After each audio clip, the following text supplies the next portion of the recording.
In today's tutorial, I'm going to show you how to turn on and enable debugging on your Windows 10 laptop, tablet, or desktop computer. So this should hopefully be a pretty straightforward process here, guys. And without further ado, let's go ahead and jump straight into it.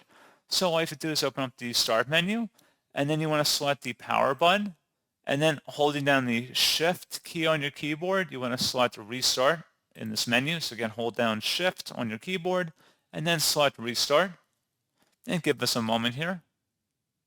And now you want to select Troubleshoot, and now select Advanced Options, and then select Startup Settings, change Windows Startup Behavior, and then select Restart.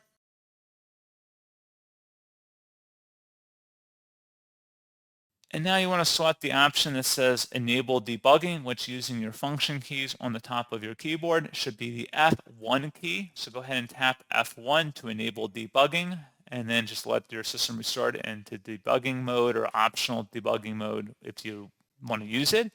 And that's pretty much it.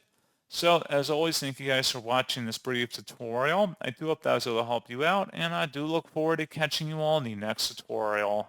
Goodbye.